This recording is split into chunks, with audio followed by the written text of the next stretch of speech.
कि भाजपा शासित राज्यों में जलती चिताएं, बालू के रेत में दफनाती गई शव और गंगा नदी में तैरते हुए शव को लोगों ने देखा।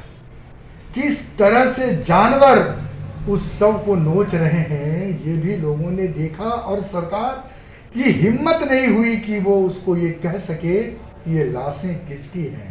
आप समझिए कि कोरोना संक्रमितों के शव को बालू में छिपाने और गंगा में बहाने जैसी हृदय विदारक एवं पीड़ादायक घटनाएं सामने आई।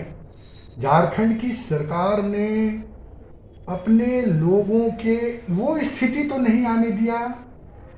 लोगों के लिए श्मशान घाट से लेकर के जेसीबी मशीन, लकड़ियां, हर चीज उपलब्ध कराई गई। धार्मिक रीति रिवाजों के अनुसार सरकार ने वचनबद्धता दोहराई है कि आपको हर चीजें उपलब्ध कराएंगे। बस इतनी सी बात है। बात के बतंगर, मैं तो ये कहता हूँ कहीं कफन के पीछे इनकी कोई व्यापारिक मंशा तो नहीं है, क्योंकि कई व्यापारिक घराने जो सीधे तौर पर बीजेपी से जुड़े हैं। आपको याद होगा कि देश ने वो भी उदाहरण देखा कि श्मशान घाट में इस्तेमाल किए गए कफन को अपने दुकान से बेचने का काम किया गया और वो पकड़ाए भी हैं।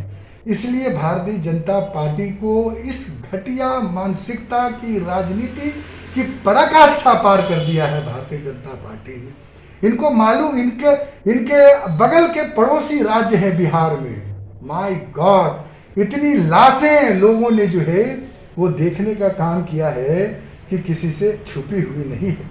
अब इनको गठबंधन की सरकार ने जो इंतजाम किए हैं, क्या हम अपने लोगों को, जो अगर मान लीजिए किसी दुर्घटना में, सारी दुकानें बंद हैं अभी, आपको याद होगा आज से 2 दिन पहले कपड़ा के व्यापारी के यहाँ छापा मारा गया और चोरी करते हुए वो कपड़े बेच रहे थे। तो हम अपने झारखंड के निवासियों को वचनबद्ध हैं, उनके धार्मिक रीति रिवाजों के हिसाब से, ईश्वर न करे हम तो अपनी जान दांव पर लगाकर झारखंड की जनता की हिफाजत करने के लिए तैयार खड़े हैं। इसलिए लोग हमारे ऊपर विश्वास करते हैं, लेकिन ये राजनीति करने के कोई भी एक मौका चूकने से बाज नहीं आते हैं। यही इनकी विरासत है और यही इनको, आप सोचिए, आप याद कीजिए जब कोरोना का पहला महामारी आया था, तब महामारी को भी धर्म की राजनीति से जोड़ने में ये बाज नहीं आया, तो ये कुछ भी कर सकते हैं। झारखंड, बिहार और देश दुनिया की तमाम ताज़ा खबरों से अपडेट रहने के लिए हमारे चैनल को सब्सक्राइब करें। टीवी रिपोर्टर्स 24 टीम हर पल आपके साथ। अब दिखेगा खबरों का असर।